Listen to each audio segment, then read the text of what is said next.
বিদ্যের নবী রাসূলুল্লাহ সাল্লাল্লাহু আলাইহি ওয়াসাল্লাম তিনি কি শুধু মুসলমান যারা ঈমান আনবে তাদের নবী, নাকি হিন্দু, বৌদ্ধ, খ্রিস্টান, ইহুদি, নাসারা সমস্ত মানব জাতির নবী? মানব জাতির নবী। যিনি রব, যিনি আল্লাহ, তিনি কি শুধু মুসলমানেরই আল্লাহ না সবার আল্লাহ? কোনো সন্দেহ আছে? আচ্ছা, সূর্য বানাইছে কে? আল্লাহ পাক। সূর্যের কাজ হলো পৃথিবীর মানুষকে তাপ দেওয়া, আলো দেওয়া, অথবা সোলার সিস্টেমকে সতেজ রাখা। তো সূর্য যখন উঠে, এই সূর্য থেকে শুধু মুসলমানেরাই উপকৃত হয় নাকি সকল ধর্মের লোকেরা উপকৃত হয়? সব ধর্মের লোকেরা। গত কয়েকদিন যাবৎ বাংলাদেশে হিন্দুদের দুর্গা পূজা নিয়ে কিছু ইসলামিক নেতা বা বক্তাদের কথা নিয়ে, অথবা ইসলামিক নেতৃত্বে যারা আছেন তাদের বক্তব্য নিয়ে যার যার মতো করে যে যা ব্যাখ্যা পারতেছে দিতেছে, বলতেছে, মানে সবাই যেন মুফতি হয়ে গেছে। মনোযোগ আছে আপনাদের? সবাই যেন কি হয়ে গেছে? মুফতি হয়ে গেছে। সেটা কি? সেটা হলো বাংলাদেশের একটা ইসলামিক দলের একজন বড় লিডার, তিনি মানে দুর্গা পূজায় তিনি হিন্দুদেরকে শুভেচ্ছা জানাইছেন। এখন কেউ কেউ বলতেছেন এই শুভেচ্ছা জানাবার কারণে ওনার ঈমান চলে গেছে, উনি এখন আর মুসলমান নাই, উনি শেষ, এক কথা উনি মুশরিক হয়ে গেছে। আমি ওনার শুভেচ্ছা জানানোটা এটা কি ইসলামের দৃষ্টিতে কি পর্যায়ে আছে এটা আমি পরে বলবো, আগে আমি আপনাদেরকে একটা কথা বলি। এটা হলো, দেখেন, আমাদের বাংলাদেশে হিন্দু আছে, আছে, ভারতে মুসলমান আছে, আছে।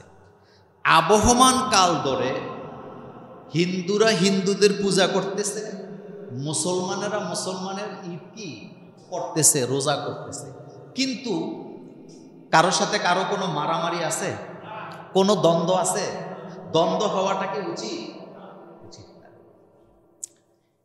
ইসলামিক দলের যিনি লিডার, তিনি শুধু মুসলমানের নেতা নন, বর্তমানে তিনি কিন্তু বাংলাদেশের সকল ধর্মের নেতা হিসাবে এখন পরিচিতি পেয়েছে।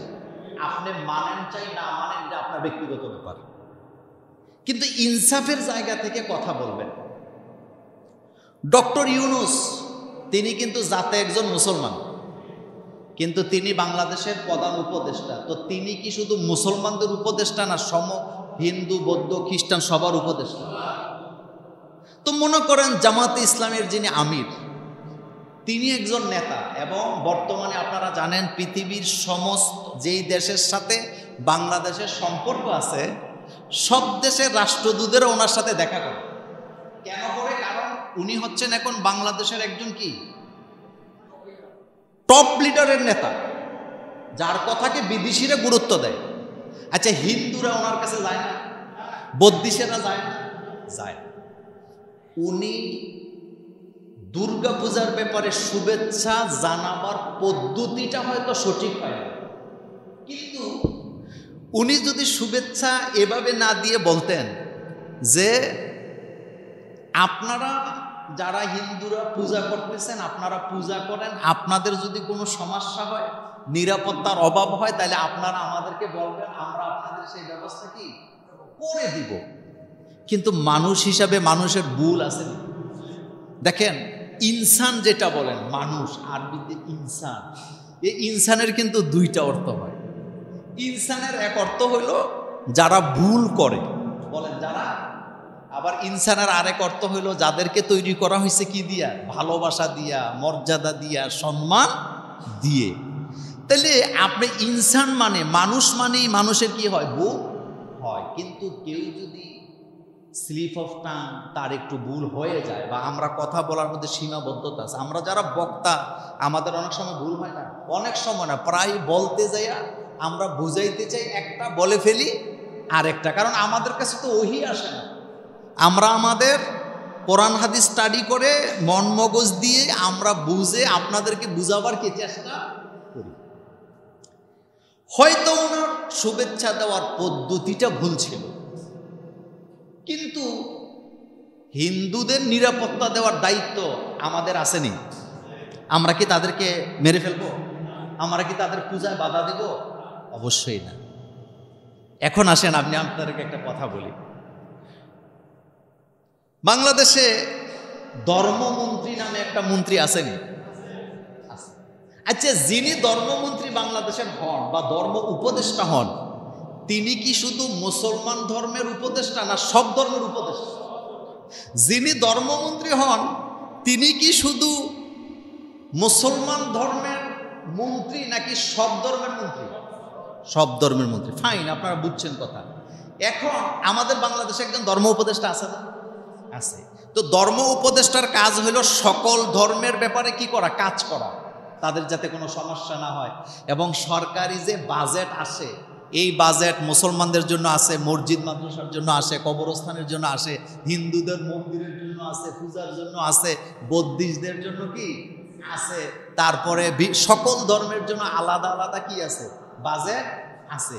তো ধর্ম উপদেষ্টা অথবা ধর্মমন্ত্রী যখন এই বাজেটটা সই করে টাকাটা তাদের জন্য পাঠান, তখন তিনি কি মুশরিক হয়ে যান? তখন কি তিনি মুশরিক হয়ে যান? তাইলে ধর্ম উপদেষ্টা লাগবে 50 জন, কারণ বাংলাদেশে 50টা ধর্ম থাকলে 50 জন উপদেষ্টা লাগবে। মুসলমানদের জন্য একজন, বৌদ্ধদের জন্য একজন, খ্রিস্টানদের জন্য একটা। এটা কি পৃথিবীতে আদৌ সম্ভব? এই জন্য বলছি, মনোযোগ দিয়ে না শুনলে আপনি আমারে গালি দিবেন। হতে পারে উনি ওনার শুভেচ্ছাটা ওইভাবে বলতে গিয়ে মানুষ হিসাবে ওনার কি হয়েছে? ভুল হয়েছে। কিন্তু ওনার যে কর্ম অথবা আমরা মুসলমান হিসাবে আমাদের যে দায়িত্ব, প্রত্যেকটা ধর্মের লোককে নিরাপত্তা দেওয়া আমাদের কি দায়িত্ব। রাসূল করিম সাল্লাল্লাহু আলাইহি ওয়াসাল্লাম হাসরের মাঠে যারা বিধর্মীদের উপরে অত্যাচার করে, জুলুম করে, সম্পদ হানি করে, তাদের বিরুদ্ধে রাসূলুল্লাহ সাল্লাল্লাহু আলাইহি ওয়াসাল্লাম আল্লাহর আদালতে মামলা করবে। কার আদালতে মামলা করবেন? আল্লাহ পাকের আদালতে। সুতরাং মূল বিষয়টা হইল কি জানেন? যারে দেখতে পারে না তার চলন কি বাঁকা, অন্য জায়গায় কথা না। অমুকের ইসলামিক রাষ্ট্র কায়েমের পদ্ধতিটা সঠিক না, এরা গোমরা, এরা বলতো। ভাই তুমি সঠিকটা করো না কেন? সমাজে কিছু লোক আছে দেখবেন নিজে কাজটা করবেও না, আরেকজনে করুক এটাও, এই সংখ্যাটা সমাজে কম না বেশি? এবার আসেন মূল আলোচনায় চলে যায় আমার কলিজার ভাইয়েরা।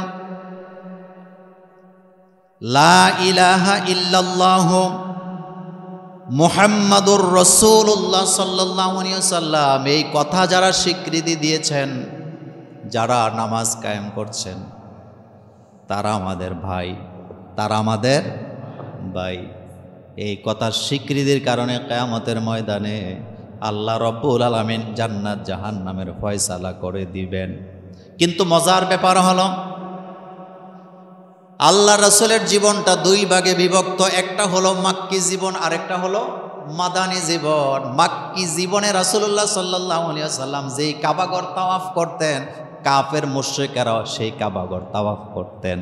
রাসূলুল্লাহ যেই কাবাকে সামনে নিয়ে নামাজ আদায় করতেন, আবু জাহিল, আবু লাহাবরাও সেই কাবাকে তারা তাওয়াফ করত। কিন্তু পার্থক্য হলো আল্লাহ রাসূল কাবাঘরের সামনে দাঁড়ায়া নামাজ আদায় করতেন আল্লাহর জন্য, আর কাফের মুশরিকেরা সেখানে দাঁড়ায়া তাওয়াফ করত তাদের কাবাঘরের ভিতরে রাখা মূর্তিগুলোকে খুশি করার জন্য। রাসূলুল্লাহ সাল্লাল্লাহু আলাইহি ওয়াসাল্লামের মাক্কি জীবনে কাবা ঘরের ভেতরে মূর্তি ছিল কয়টা? 360টা। বলেন কয়টা? তো রাসূল সাল্লাল্লাহু আলাইহি ওয়াসাল্লাম কাবা ঘরের ভিতরে মূর্তি, তো রাসূল কি কাবার দিকে ফিরে নামাজ আদায় করছে না অন্য দিকে? আচ্ছা বলেন তো, এখন রাসূল যেই কাবার ভিতরে মূর্তি, রাসূল সে কাবার দিকে ফিরে নামাজ আদায় করতেছেন, তাহাজ্জুদ করতেছেন, নফল নামাজ পড়তেছেন, তো এক রাসূল কি মূর্তির সেজদা দেয় না আল্লাহকে সেজদা দেয়? একজন মুসলিম ইন্সপেক্টর পুলিশ অফিসারকে যদি দায়িত্ব দেওয়া হয় এই এলাকার সমস্ত মন্দিরগুলা নিরাপদে যেন তারা পূজা করতে পারে, আপনি নিরাপত্তার দায়িত্ব দিবেন, তো উনি নিরাপত্তার দায়িত্ব দিলে উনি কি মুশরিক হয়ে যাবে? মাক্কি জীবনে রাসূল কাবাগরের একটা মূর্তিও ভাঙ্গেন নাই, সব কাবাগরেই ছিল, কিন্তু রাসূল নামাজ পড়ছে, নামাজ পড়ছে কোন দিকে ফিরে পড়ছে?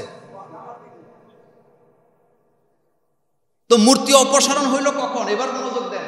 মাক্কি জীবনে চললো এইভাবে, তিনি মক্কা থেকে মদিনায় গেলেন, যাওয়ার পরে ইসলামী রাষ্ট্র কায়েম করলেন। বলেন কি করলেন? ইসলামী রাষ্ট্র যখন কায়েম করলেন, করার পরে রাসূল যখন মদিনা থেকে আবার মক্কায় আসলেন, এখন কাবাগরে মূর্তি আছে না গেছে? কথা কন না কেন?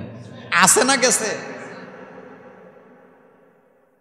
ইসলামিক দলের নেতাদের সব কথা ভুল, সব কথা সঠিক কোনোটাই আমি বলবো না, সব কথা ভুল হবে কেন? কিন্তু আপনি অবস্থানটা বুঝে কথা বলেন, আপনারে ওনার জায়গা, আপনি নিজেরে ওনার জায়গায় রাখেন, তখন আপনি বুঝবেন কি জিনিস।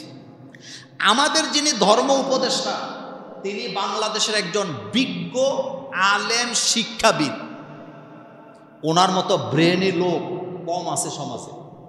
যিনি ধর্ম উপদেষ্টা, নাম কি আপনি জানেন? তিনি কতটা জ্ঞানী মানুষ। তিনি এখন ধর্ম উপদেষ্টা, কিন্তু ওনার দায়িত্বের কারণে উনি মন্দিরে যাওয়া লাগেনি, তো উনি মুশরিক হয়ে গেছে। আজীব কারবার।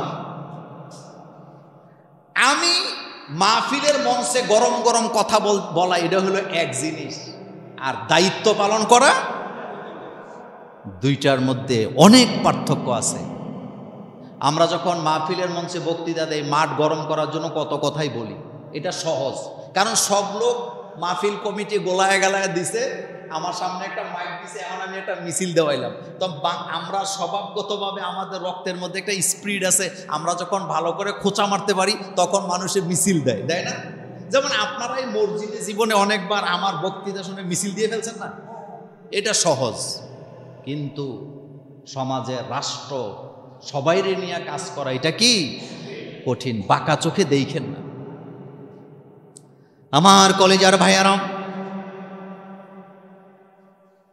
আল্লাহ রাব্বুল আলামিন বলছেন, কুল আউযু বিরাব্বিন নাস। পড়েন সবাই, কুল আউযু বিরাব্বিন নাস, মালিকিন নাস, ইলাহিন নাস। এখানে আল্লাহ পাক বলতেছেন, নবী আপনি বলেন আমি আশ্রয় চাই মানুষের রবের কাছে।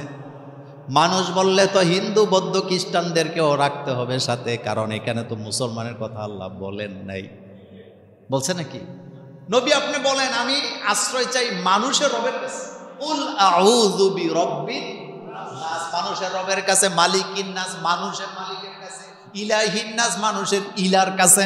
তার মানে বোঝা গেল হিন্দু বৌদ্ধ খ্রিস্টান ইহুদি নাসারা পৃথিবীতে যত ধর্ম আছে সমস্ত ধর্মের মানুষের রব একজন, মালিক একজন, সমস্ত মানুষের ইলা একজন, তিনি হলেন আল্লাহ। ঈমান আনে নাই, শাস্তি দিবেন, যিনি মালিক তিনি, যিনি মালিক তিনি। কিন্তু আপনি কি সমাজ থেকে তাদেরকে বিতাড়িত করতে পারবেন?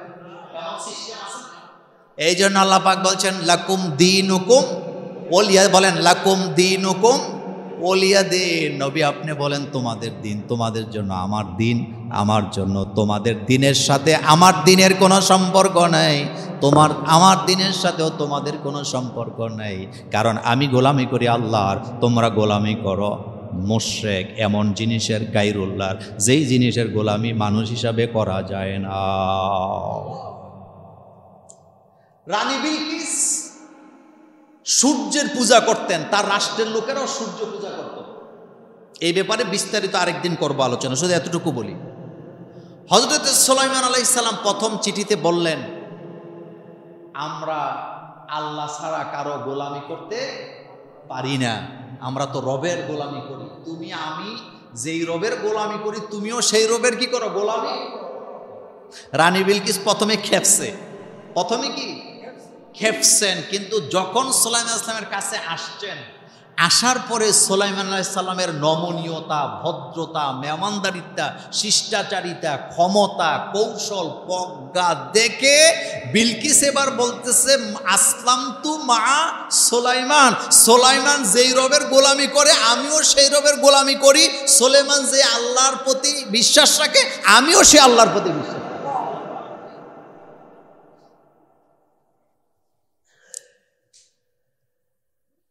আমাদের কুমিল্লাতে হিন্দু আছে না, তারা যে তাদের পূজা, যেমন আমার বাসার পাশে 300 বছর আগের একটা মন্দির আছে, কালী মন্দির। আমার একদম বাসার পাশে বলতে একেবারে লাগালাগি। ওই এলাকায় মসজিদও কি 100 গজ দূরে মসজিদ আছে। তারা তাদের পূজা করতেছে, ওরা ওদের কি করতেছে।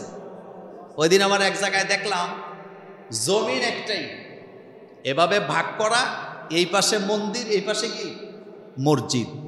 তারা বললেন বছরের পর বছর 50-100 বছর ধরে এভাবে চলতেছে, তারা তাদের পূজা করতেছে, আমরা আমাদের ইবাদত করতেছে, আমাদের মধ্যে কোনো দ্বন্দ্ব কি নাই।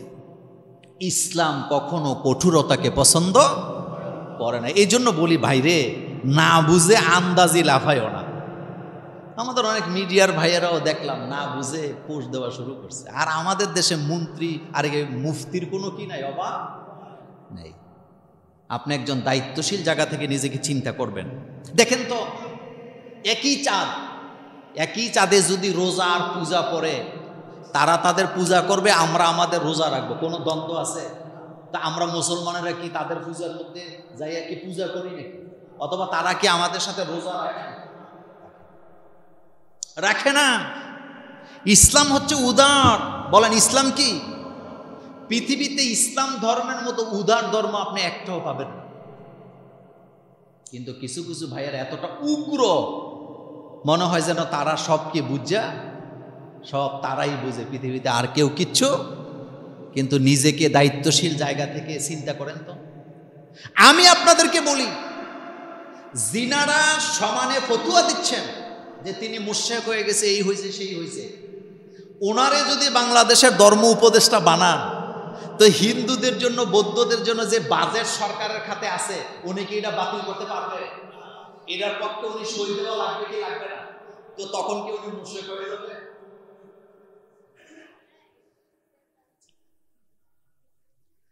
আমার কলেজের ভাইয়ারাম,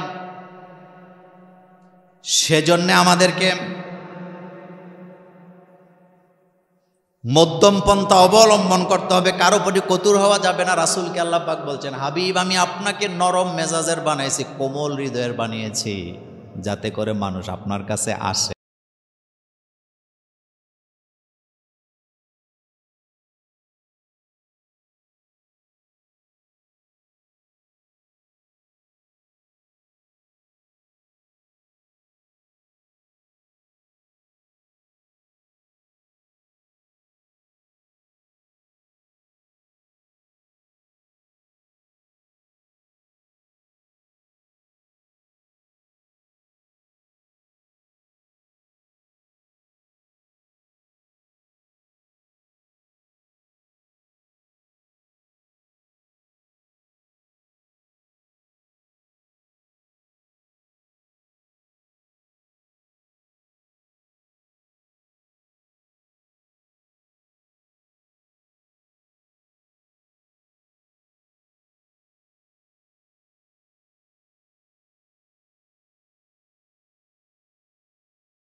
শক্তিশালী ইসলামী আন্দোলনের শক্তিশালী উর্বর ময়দান, ঢাকা মহানগর দক্ষিণের আমার প্রাণপ্রিয় ভাইয়েরা, সবাই ভালো আছেন?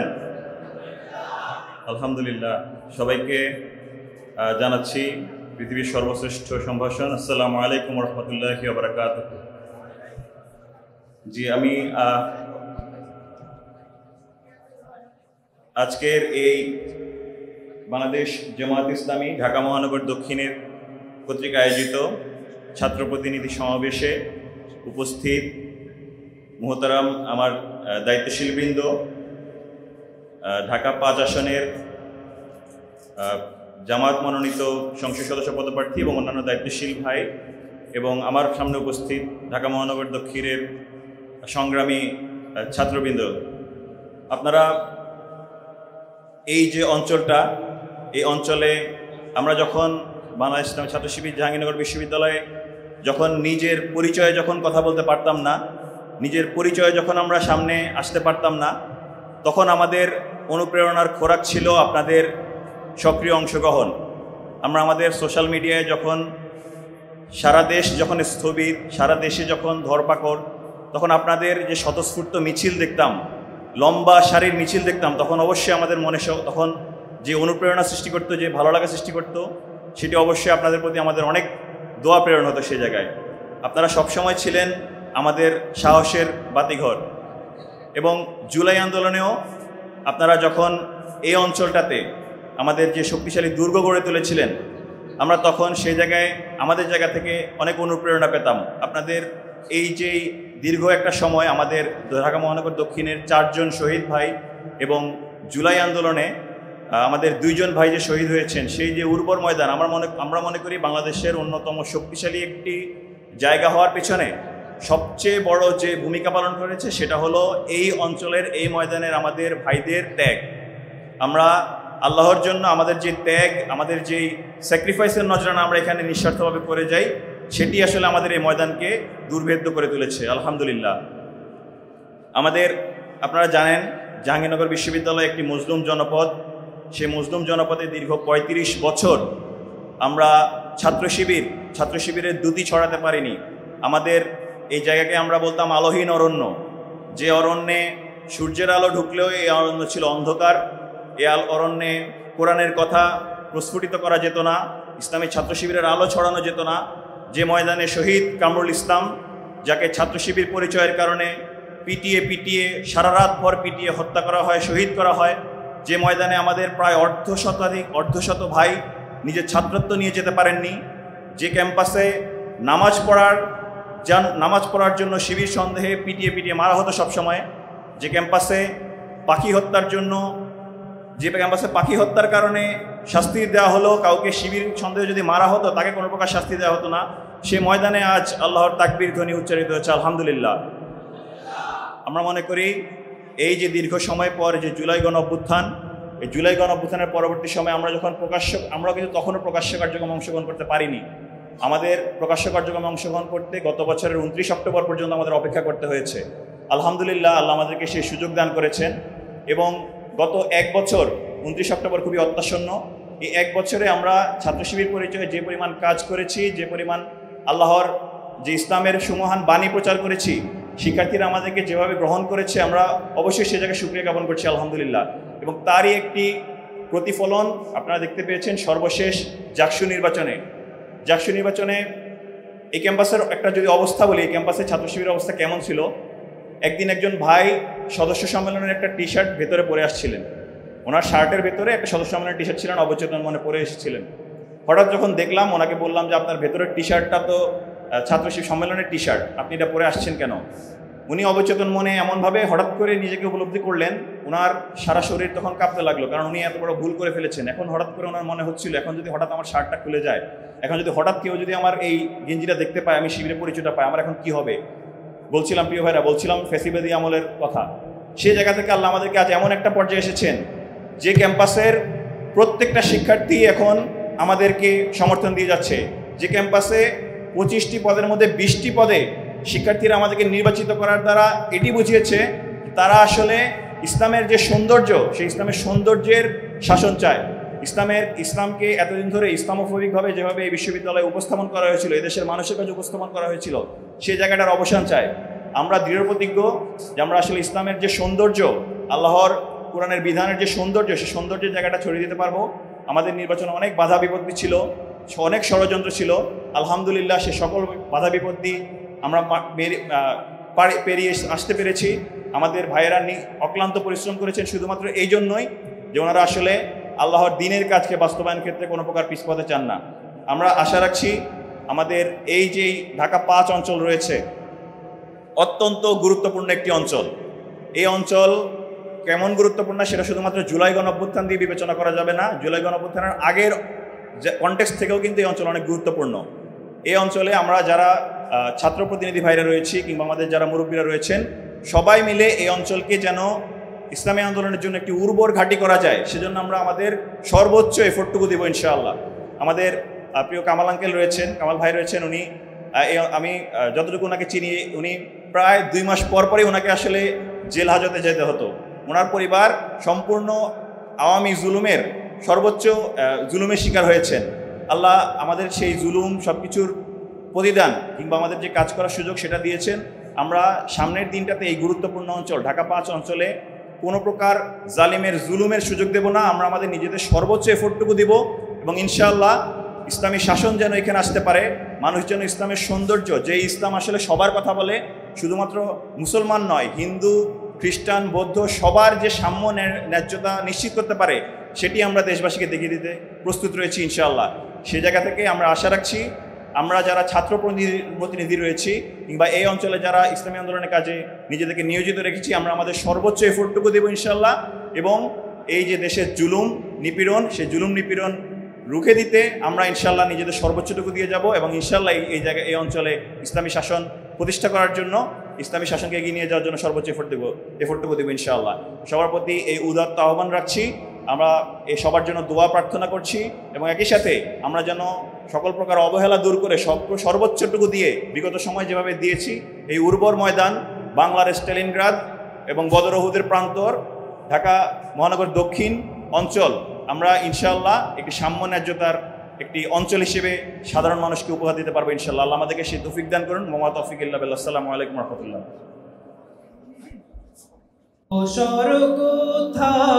বিশ্রামে উজ্জ্বল হয়ে ফোটে নিয়াজো সুবিমল জ্যোতি তাওহীদের নহে সমাপ্ত কর্ম মোদের। অবসর কোথা বিশ্রামে উজ্জ্বল হয়ে ফোটে নিয়াজো সুবিমল জ্যোতি। একান্ত প্রিয় উপস্থিতি, আসসালামু আলাইকুম ওয়া রাহমাতুল্লাহি ওয়া বারাকাতুহু। আমরা বাংলাদেশের প্রেক্ষাপটে বেশ গুরুত্বপূর্ণ একটি অধ্যায় পার করছি। আলহামদুলিল্লাহ, আল্লাহর শুকরিয়া, দীর্ঘ জুলুম, নিপীড়ন, নিষ্পেষণের পরে আল্লাহ রাব্বুল আলামিন আমাদেরকে মানুষের কাছে গিয়ে উন্মুক্তভাবে আমাদের কথাগুলো পৌঁছে দেওয়ার, বলার তৌফিক দিয়েছেন। আমরা মানুষের কাছে আমাদের কথাগুলো বলছি। আল্লাহ রাব্বুল আলামিন আমাদেরকে এই কাজটা সহজ করে দিয়েছেন সহস্রাধিক শহীদের রক্তের বিনিময়। আমরা শুরুতেই সেই শহীদদের জন্য আল্লাহ রাব্বুল আলামিনের কাছে দোয়া করি, আল্লাহ রাব্বুল আলামিন যেন তাদের শাহাদাতকে কবুল করেন। জুলাইয়ের যে রক্ত ঝরেছে এবং জুলাই পূর্ববর্তী আয়নাঘরে গুম হয়ে দীর্ঘ সময় ধরে জীবন অতিবাহিত করা মানুষের ত্যাগ, এখান থেকে নাম না জানা অনেক মানুষ যারা পৃথিবীর আলো দেখেনি, ওই আয়নাঘর থেকেই যাদের বিদায় নিতে হয়েছে। আমরা অনেক মানুষের কথা জানি না যাদেরকে গুম করে রাখা হয়েছে। আমরা এখন সাক্ষী প্রমাণের ভিত্তিতে ট্রাইব্যুনালে কয়েকজন মানুষের কথা জানতে পারি যারা এত হিংস্র, দানব, জন্তু, জানোয়ারে পরিণত হয়েছিল। আর্মি অফিসার হয়ে একজন মানুষের 1000-এর অধিক মানুষকে সে হত্যা করেছে। এই হত্যাকাণ্ডের ঘটনা বর্ণনা করতে গিয়ে সে বলেছে মাঝে মাঝে সে মাথায় রিভলভার ঠেকিয়ে গুলি করত, এক পাশ থেকে মগজ বের হয়ে যেত, মগজটা তার হাতে লাগলে নাকি তার প্রশান্তি লাগতো। এভাবে করে ঠান্ডা মাথার কিছু কিলার তৈরি করেছিল ফ্যাসিবাদী হাসিনা। এরকম নাম না জানা অনেক মানুষ যাদেরকে পৃথিবী থেকে চিরবিদায় নিতে হয়েছে এই ফ্যাসিবাদের রোষানলে পড়ে, এই মানুষদের জন্য আল্লাহর কাছে দোয়া করি আল্লাহ রাব্বুল আলামিন যেন তাদেরকে জান্নাতের উচ্চ মাকাম দান করেন। আমরা স্মরণ করছি যারা আহত হয়েছে, পঙ্গুত্ব বরণ করেছে, চোখ হারিয়েছে, পা হারিয়েছে, যাদের এই ত্যাগের বিনিময়ে নতুন বাংলাদেশ বিনির্মাণের স্বপ্ন আমরা দেখছি, আমরা তাদের জন্য আল্লাহ রাব্বুল আলামিনের কাছে দোয়া করি আল্লাহ যেন তাদেরকে শেফায়ে আজেলা শেফায়ে কামেলা নসিব করে দেন। প্রিয় উপস্থিতি, আজকে দুঃখ লাগে বাংলাদেশে এত রক্তের বিনিময়ে এই স্বাধীন বাংলাদেশের ইতিহাসে 54 বছরের ইতিহাসে 71-এর মুক্তিযুদ্ধ এবং পরবর্তী জুলাইয়ের এই অভ্যুত্থানেই শুধুমাত্র ম্যাসিভ পরিমাণে এভাবে কিলিংয়ের ঘটনা ঘটেছে।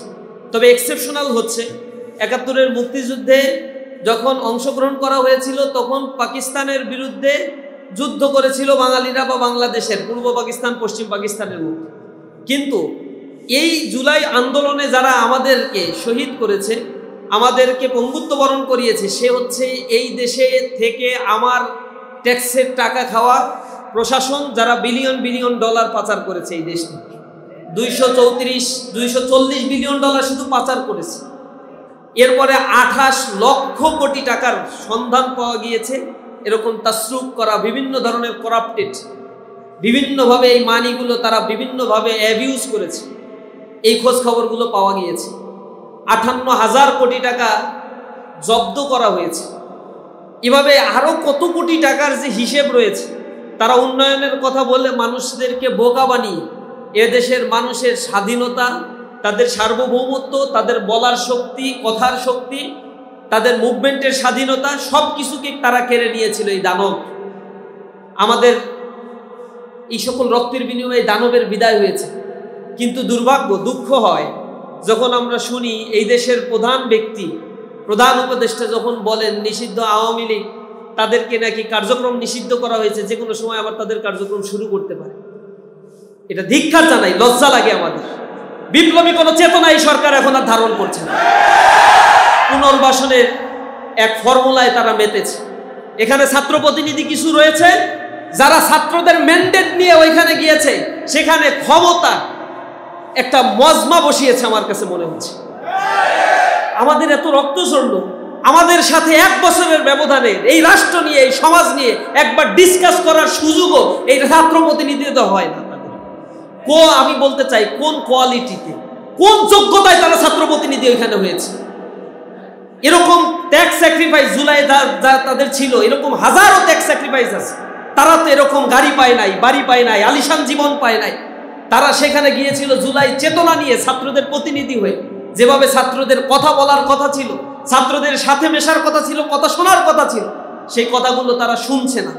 তার মানে হচ্ছে তারা ওইখানে গিয়ে শুধুমাত্র ক্ষমতার অংশ হিসেবে রুটিন ওয়ার্কে মেতে উঠেছে, আর মাঝে মাঝে আজে বাজে পাগলের প্রলাপ করে শুধুমাত্র আলোচনায় থাকতে চায়। সামনে নির্বাচন করতে হবে এই চিন্তায় তারা নিমগ্ন হয়ে পড়েছে। বাংলাদেশ গড়ার সেই পরিকল্পনা তাদের মধ্যে আমরা দেখতে পাচ্ছি, যে চেতনাটা তাদের মধ্যে 24 জুলাই আন্দোলনে আমরা লক্ষ্য করেছি। আমরা প্রতিনিধিদের কাছে এখনো দাবি জানাই, অন্য যারা প্রতিনিধি উপদেষ্টায় আসছেন তারা তো বিভিন্ন ক্যাটাগরির মানুষ থেকে সেই প্রতিনিধিত্ব তারা গ্রহণ করেছে। কেউ রাজপথে ছিলেন, কেউ ছিলেন না, কারো মৌন সম্মতি ছিল, কারো আর্থিক সহযোগিতা ছিল, বিভিন্নভাবে তারা হয়তো সহযোগিতা করেছে। কিন্তু রাস্তায় থেকে যারা আন্দোলন পরিচালনা করেছিল, যে ছাত্র প্রতিনিধিরা, তাদের চোখে আমরা অনেক স্বপ্ন দেখে তারা যখন প্রতিনিধিরা ওইখানে বায়াত নিয়েছিল, শপথ নিয়েছিল রাষ্ট্রকে নতুনভাবে পুনর্গঠনের জন্য, তখন আমরা তাদের চোখে অনেক স্বপ্ন দেখেছি। আমরা আশা করি তারা মানুষকে হতাশ করবে না, তারা কথাগুলো বলবে, তাদের যতক্ষণ পর্যন্ত শক্তি আছে ছাত্ররা তাদের পাশে থাকবে ইনশাআল্লাহ।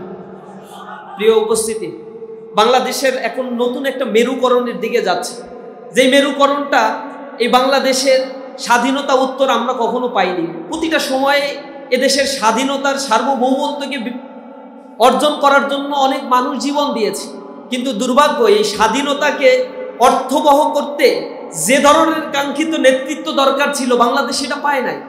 1971 সালে মুক্তিযুদ্ধ হয়েছে, কিন্তু 71 পরবর্তী স্বাধীনতার পরে যিনি রাষ্ট্র ক্ষমতা দখল করেছিলেন তিনি মুক্তিযুদ্ধ চলাকালীন 1 বছরে বা 9 মাসের মধ্যে এই বাংলাদেশের মাটিতে তার অবস্থান ছিল না। এখানে হাজার হাজার মানুষ কিভাবে জীবন দিয়েছে, মারা গিয়েছে, এগুলো সে আসলেই জানতো না ঠিকঠাক মতো। যার ফলশ্রুতিতে এই মুক্তিযুদ্ধের চেতনা যে ঘোষণাপত্র দেওয়া হয়েছিল সাম্য, মানবিক মর্যাদা, সামাজিক সুবিচার, তিনটা কথা বলে, এই সাম্য, মানবিক মর্যাদা, সামাজিক সুবিচার সে পাল্টে দিয়ে ৭০-এর নির্বাচনের ম্যান্ডেট ৭২-এ এসে সেইখানে নিয়ে সে নতুনভাবে একটা সংবিধান, যেখানে সেকুলার একটা সংবিধান সে রচনা করেছে। সেখানে মানুষের সাম্য, মানবিক মর্যাদা রক্ষিত হয় নাই। সে রক্ষী বাহিনী গঠন করে মানুষকে হত্যা করেছে, কিলিং মিশনে সে নেমেছিল। এরপরে সে এখানে ১৯৭৪ সালে এমন লুটপাট করেছিল, এক কৃত্রিম এবং প্রাকৃতিক দুইটা মিলে এক দুর্ভোগ এবং দুর্ভিক্ষে পরিণত হয়েছিল বাংলাদেশ। যার ফলশ্রুতিতে এত জনপ্রিয় একজন নেতা মৃত্যুবরণ করার পরে তার লাশ দাফন কাফন করার মতো লোক পাওয়া যায় নাই। তারা বলে ১৪৪ ধারা জারি করা হয়েছে। আমাদের নেতৃবৃন্দকেও ফাঁসি দেওয়ার পরে জানাজা করার সময় এরকম অনেক হুমকি দামকি দেওয়া হয়েছে। এক ফাঁসির রায় ঘোষণা করার পরে এরপরে শত শত মানুষ মৃত্যুবরণও করেছে, মৃত্যুকে আলিঙ্গন করতে প্রস্তুত। এরপরও আদর্শ থেকে আমরা বিচ্যুত হই না। তার মানে তাদের চরিত্রটা কেমন ছিল এটা তো বোঝাই যায়। রাস্তায় তারা তখন নামে নাই। ৭৫-এর দুর্ঘটনার পরে এই বাংলাদেশ নতুন রাস্তার সন্ধান করছিল, কিন্তু তারপরে আবার স্বৈরশাসক এখানে জেগে বসেছে। স্বৈরশাসকের বিরুদ্ধে মানুষ আবার জীবন দিয়েছে, কিন্তু জীবন দেওয়ার পরে যাদের হাতে ক্ষমতা দিয়েছিল মানুষ মনে করেছিল তারা কেয়ারটেকার গভর্নমেন্ট প্রতিষ্ঠা করবে, সুশাসন প্রতিষ্ঠা করবে, আইনের শাসন সেখানে থাকবে, মানুষের সার্বভৌমত্ব, মৌলিক মানবিক মর্যাদাগুলো তারা পাবে। কিন্তু আমরা দেখেছি আবার কেয়ারটেকার সরকার পুনর্প্রতিষ্ঠার জন্য আবার আন্দোলন করতে হয়েছে, আবার জেলে যেতে হয়েছে, আবার রক্ত দিতে হয়েছে। বাংলাদেশ তার গতিপথ আর ফেরত পায়নি। এরপরে এসে গণতান্ত্রিক প্রক্রিয়ায় যখন 2টা নির্বাচন হলো, এরপরে আসলো ফ্যাসিজমের পালা। এ বাংলাদেশ যখন উন্নতির স্বর্ণ শিখরে আরোহণ করতে পারত, যুব শ্রেণীকে কাজে লাগিয়ে এই দেশটা যখন এগিয়ে যেতে পারত, আমরা যখন বলি, আমিরে জামাত যখন বলে যে এই দেশে যদি আমরা ক্ষমতায় যাই তাহলে কেউ বেকার থাকবে না, সার্টিফিকেট নিয়ে বের হবে আর চাকরি দেবে। অনেকে ট্রল করে আর হাসে, লেখে। ইকোনমিক সম্বন্ধে তাদের যদি ধারণা থাকে তাহলে তাদের জানা উচিত এই দেশের যুব শ্রেণীর মধ্যে কর্মক্ষম যুব শ্রেণীর পরিমাণ 2030 সাল পর্যন্ত 70% থাকবে।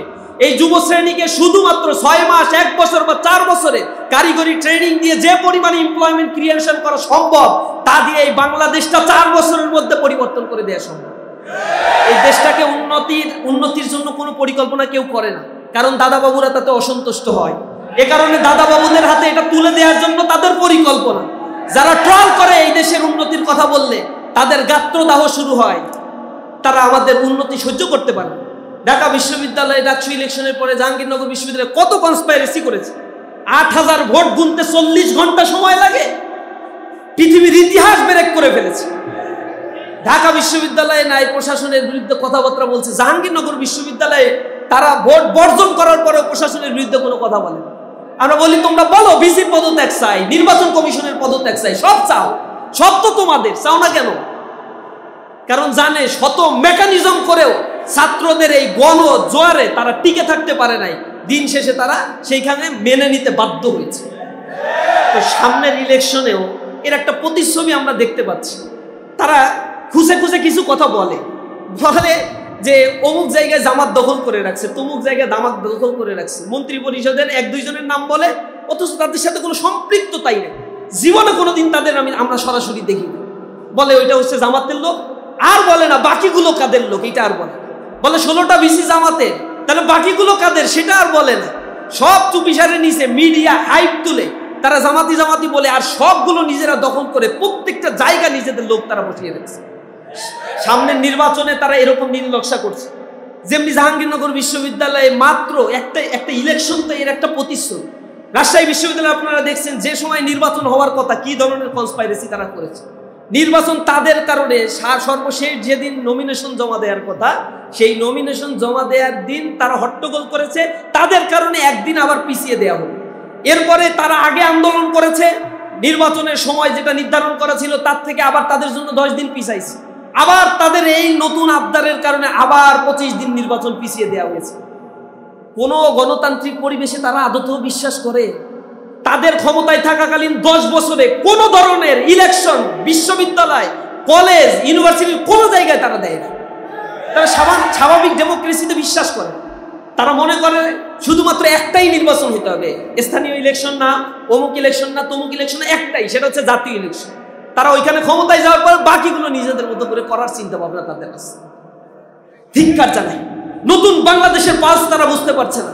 তারা এখনো মনে করছে মেকানিজম করে মনে হয় ক্ষমতায় যাওয়া যায়। ডাকসু প্রমাণ করছে না ছাত্ররা মেকানিজম করে যাওয়া যায়, জাকসুতে যাওয়া যায়। সামনে আরো প্রমাণ হবে। ছাত্রদের পালস বলছে না, শুধু দায় চাপানোর রাজনীতি তারা করে, শুধু দায় চাপা, মিথ্যাচার আর দায় চাপানোর রাজনীতি ছাড়া দ্বিতীয় কোনো রাজনীতিক সেন্স তাদের মাথায় আর ঢুকে না। সেই 90-এর দশকের আর 80-র দশকের রাজনীতির ফিলসফি নিয়ে যদি তারা এখনো ময়দানে টিকে থাকতে চায়, তাহলে আমি বলে দিচ্ছি এই বাংলাদেশে তাদের সামনে আর জায়গা হওয়ার মতো অবস্থা আমি দেখতে পাচ্ছি। আমার তো মনে হচ্ছে একটা গণ পরিবর্তন এসেছে।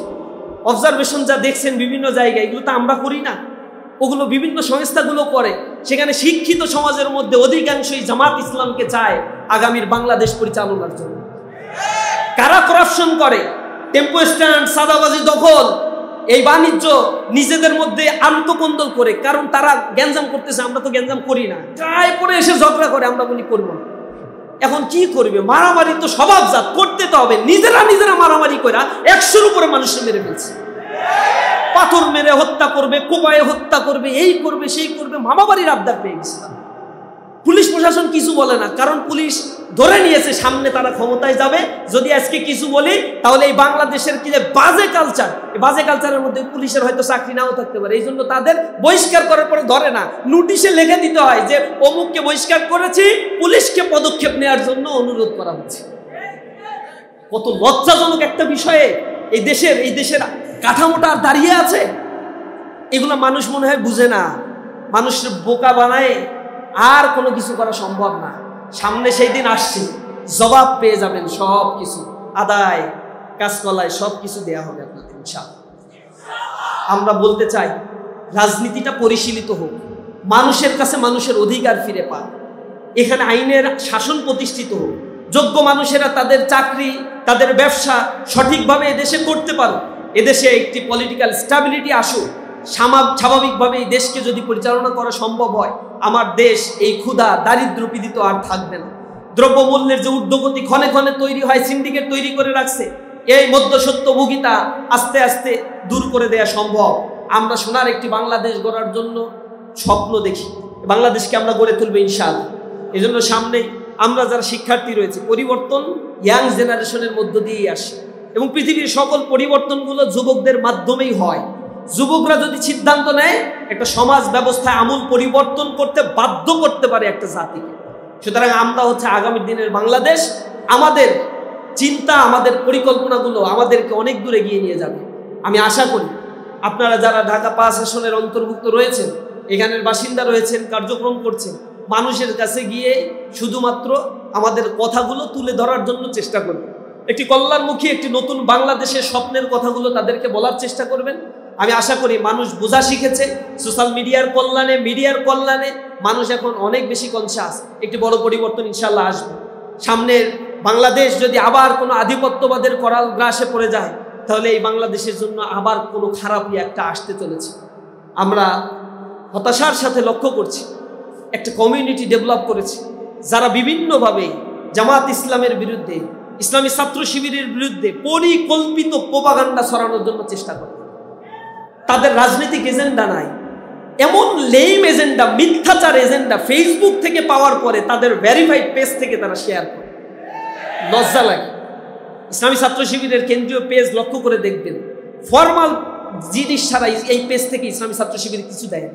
আমরা একটা স্ট্যান্ডার্ডিটি এবং স্মার্টনেস বজায় রাখার চেষ্টা করি। রাজনীতিতে, পলিটিক্সে স্মার্টনেস বজায় রাখা একটা অনেক বড় সৌন্দর্য। এই সৌন্দর্যটা আমরা বজায় রাখতে চাই। আপনাদেরকে অনুরোধ জানাই, আপনারাও সেই রাস্তায় আসেন। ছাত্ররা এখানে আমরা যারা উপস্থিত রয়েছে, আগামী দিনের এই ঢাকা সিটি সহ সারা বাংলাদেশকে নতুন উদ্যমে গড়ে তোলার জন্য আমাদের কর্মস্পৃহা আগে বাড়াতে হবে। যে উদ্যমে এখন কাজ করছি তার চাইতে কয়েক গুণ উদ্যম আমাদেরকে বাড়িয়ে দিতে হবে। ক্লান্তির অবসান ঘটাতে হবে। সত্যের সেনানীরা নেবে না কো বিশ্রাম, আমাদের সংগ্রাম চলবেই অবিরাম। আমরা বিশ্রাম নিব না। ঘুমিয়ে থাকলে আমার দিবসও শেষ, রজনী শেষ হয়ে যাবে, সময়গুলো পার হয়ে যায়। কিন্তু সময়ের কাজ সময়ে যদি না করি, সময়ের 1 ফোর আর অসময়ের 10 ফোর পরবর্তীতে বুঝতে পারবো। আমরা অনুরোধ জানাই, এখন ঘুমিয়ে সময় কাটানোর কোনো সুযোগ নাই।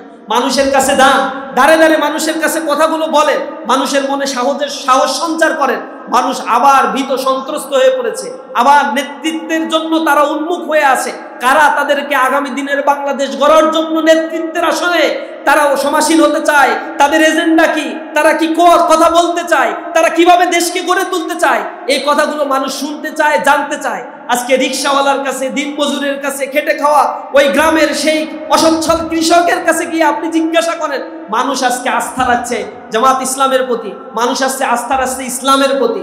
যতই ট্রমাটাইজ করার চেষ্টা করা হোক, যতই প্রোপাগান্ডা চালানো হোক, মিথ্যা কখনো টিকে না। সত্য আসছে, মিথ্যা ধূলিসাৎ হবে ইনশাআল্লাহ। কারণ হাত গুটিয়ে বসে থাকলে এইগুলো কাজ হবে না। আল্লাহ ফেরেশতা নাজিল করে কোনো কাজ করে দেন না। আল্লাহ রাব্বুল আলামিন আপনাকে পাঠিয়েছেন রিপ্রেজেন্টেটিভ হিসেবে, আপনি আপনার কাজগুলো করবেন। আপনি ময়দানে ছড়িয়ে পড়ুন, মানুষের কাছে কথাগুলো বলার চেষ্টা করুন, মানুষের কাছে যান।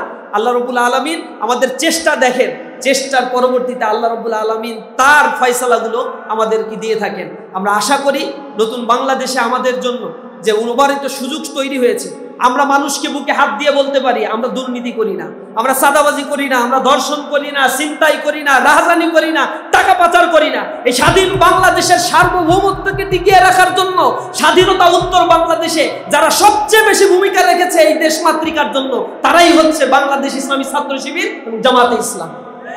করাপশন নাই, চেতনার কথা বলে দুর্নীতি করবা, মানুষ এগুলো বুঝে গেছে। চেতনার বলি, চেতনার ব্যবসা সবকিছু এখন শেষ হয়ে গেছে। এখন রিয়ালিটির যুগ, কারা এই দেশকে ওন করে তাদের পক্ষেই জনগণ থাকবে। সুতরাং শক্তিমত্তা নিয়ে দাঁড়িয়ে থাকতে হবে। আল্লাহ আমাদেরকে বিজয় দেবেন ইনশাআল্লাহ। হাযা মা ইনদি ওয়া ইলমু ইনদাল্লাহ, আলাইহি তাওয়াক্কালতু ওয়া ইলাইহি উনীব। আসসালামু আলাইকুম ওয়া রাহমাতুল্লাহ। ধন্যবাদ ইসলামী ছাত্র শিবিরের وله أسلم من في السماوات والأرض طوعا وكرها صدق الله العظيم وصدق رسوله النبي الكريم ونحن على ذلك من الشاهدين الشاهدين। বাংলাদেশ জামাত ইসলামী ঢাকা মহানগরী দক্ষিণের সংসদীয় 5 আসনের ছাত্র প্রতিনিধিদের নিয়ে আজকের এই ছাত্র প্রতিনিধি সমাবেশের সম্মানিত সভাপতি, বাংলাদেশ জামাত ইসলামী মহানগরী কর্মপরিষদ সদস্য, শ্রমিক কল্যাণ। অথচ তাদের জন্য বলছি কথাগুলো। এখন আপনি যারা এতটুকু সমালোচনা নিতে পারে না, তারা আবার দেশের নেতা হইতে চায়। তাদের নাম হইল ইমাম। তারা নিজেদেরকে ইমাম মনে করে, কিন্তু এলাকার কমিউনিটির কোনো লোক তার নেতা মনে করে না। লজ্জার ব্যাপার তো, লজ্জার ব্যাপার না যে আপনি আপনার ইমাম বলতেছেন, আপনারা কেউ ইমাম মনে করে না। তাহলে আল্লাহ তাআলা আপনাকে যেখানে দিতে চাইছেন, যেখানে নিতে চান, আপনি সেখানে যেতে চান না, তো আল্লাহ তাআলা আপনাকে কেমনে নেতা বানাইবে? আল্লাহ টাকা পড়ছে, নেতা তো আপনার নিজ দায়িত্বে নেতা হইতে হইব। তো হিলফুল ফুজুল আল্লাহ রসুল নিজ দায়িত্বে করছেন না? না আল্লাহ তাআলা ফেরেশতা দিয়ে করাইছে? ফেরেশতা দিয়ে করা, উনি নিজে করছেন। তো নিজে করছেন, তো এই জন্য তো নেতা হইছেন। নেতা কমিউনিটি থেকে বানায় নিয়ে আসতে হয়।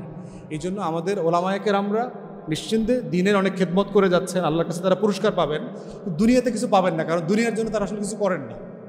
কোনো ওলামায়ে কেরামের কাছ থেকে সরি না দেশের অর্থনীতির অবস্থা কী। কোনো ওলামায়ে কেরাম শুনছেন দেশ নিয়ে একটা বক্তব্য আছে, গণ অভ্যুত্থান নিয়ে 2টা রাজনৈতিক বক্তব্য আছে ওলামায়ে কেরামের। সবাইকে শুধু বুখারী নিয়েই কথা বলতে হবে? বুখারী নিয়ে কথা বলার লোক আর নাই। আর আমরা জিন্স পরি বলে আমরা বুখারী নিয়ে কথা বলতে পারবো না? ইমাম হাজার আসকালানির বই তো আমি পড়ছি। বিদায় নেহায়ের ব্যাপারে তো আমারও তো ইজাজা আছে, আমারও অনেকগুলো কিতাবের উপর ইজাজা আছে। আমি তো ইজাজা বেশি খাই না। এবং এত বড় বড় ওলামায়ে কেরামের কাছ থেকে আমার ইজাজা আছে, যে সকল ওলামায়ে কেরামের নামও জানে না এইসব হুজুররা। সারা দুনিয়ার এত বড় বড় ওলামায়ে কেরামদের কাছে লেখাপড়া করছে। এই জন্য হচ্ছে ওলামায়ে কেরামদেরকে অনেক অনেক বাস্তবে আসতে হবে। তারা দুনিয়াতে কেমন যেন থাকে না, তার সাথে কথা বললে মনে হয় ওনারা দুনিয়ায় থাকেন না, দুনিয়ার ভাষায় কথা বলেন না, দুনিয়ার মানুষের মতো করে খুতবা দিতে পারেন না। অথচ আমরা বাহিরে থাকার কারণে এত ভালো ভালো খুতবা শুনছি। যদি ভালো খতিব থাকে একটা মসজিদে, ভালো তাফসির হয় হাদিসের এবং কোরআনের, 1-2 বছরের ভিতরে ওই মহল্লার চেহারা পরিবর্তন হয়ে যেতে পারে। কারণ মানুষের যে সম্মান, এই মানুষগুলো নিয়ে, এই সম্মানগুলো নিয়ে তারা হতাশ হয়ে প্রতিদিন খুব ঢিলাঢালা হয়ে মসজিদ থেকে বাইর হয়। নামাজের পরে মোনাজাতও শরীক হয় না, বাইর হয়ে যায়। কারণ তার কোনো আকর্ষণ তৈরি হয় না এখানে। মহিলাদেরকে, দেশের 50% মানুষকে মসজিদ থেকে আলাদা করে রাখছে। অথচ ওই মহিলারা বাসায় বসে হিন্দি সিরিয়াল দেখতেছে। মসজিদে আসতে দিব না, বাসায় বসে তুমি হিন্দি সিনেমা দেখো, কোনো সমস্যা নাই, কিন্তু মসজিদে তোমার আসতে দিব না। যত দুর্বল ফতোয়া আছে, যত দুর্বল দলিল আছে, এগুলো দিয়ে করতেছে। অথচ আল্লাহ রসুলের পিছনে হাজার হাজার মহিলারা নামাজ পড়ছে, যুদ্ধও করছে। তাহলে এই যে মহিলাদেরকে আপনি পুরো সিস্টেম থেকে আলাদা করে রাখছেন, তাদেরকে আশা করতেছেন তারা হিজাব করে না কেন? আপনার মেয়ে কেন জিন্সের প্যান্ট পরে হাঁটে? আরে জিন্সের প্যান্টে পরে হাঁটবে না কেন? ও যে ন্যাংটা হয়ে হাঁটতেছে না, ও যে স্কার্ট পরে হাঁটে না, পাড়ায় পাড়ায় মহল্লায় মহল্লায় এখনও মদের দোকান হয় নাই, এটা তো শুকরিয়া আদায় করা দরকার হুজুরদের। তাদের 2 আনার কোনো অবদান নাই এখানে। ও তো আপনি তো ওকে তৈরি করেন নাই, আপনি তাকে তৈরি করেন নাই, কিন্তু আশা করতেছেন সে আয়েশা খাদিজা হবে। আল্লাহ আমার মেয়েদেরকে আয়েশা খাদিজা বানায় দাও, আল্লাহর টাকা পড়ছে।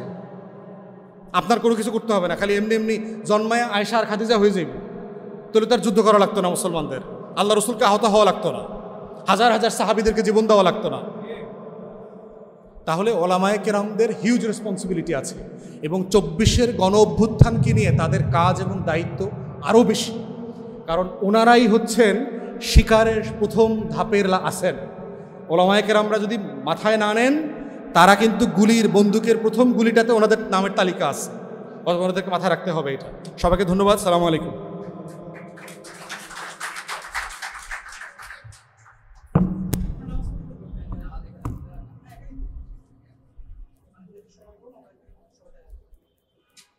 ভাই চা বানিয়ে এসেছি, চা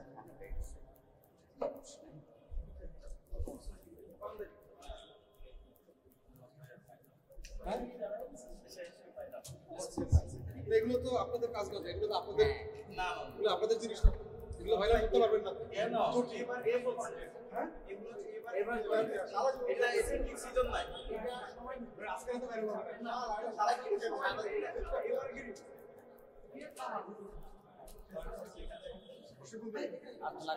না শেষ না হয়ে গেল।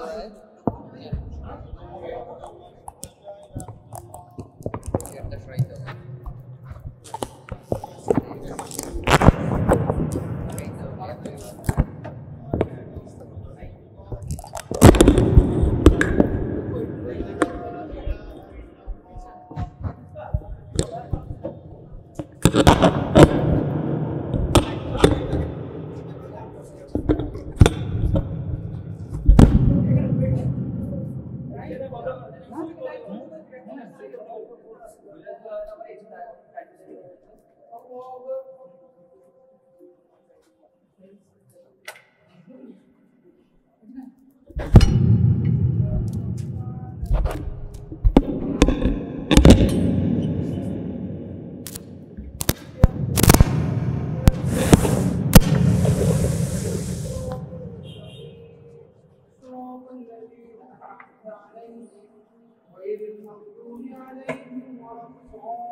السلام عليكم ورحمة الله. السلام عليكم ورحمة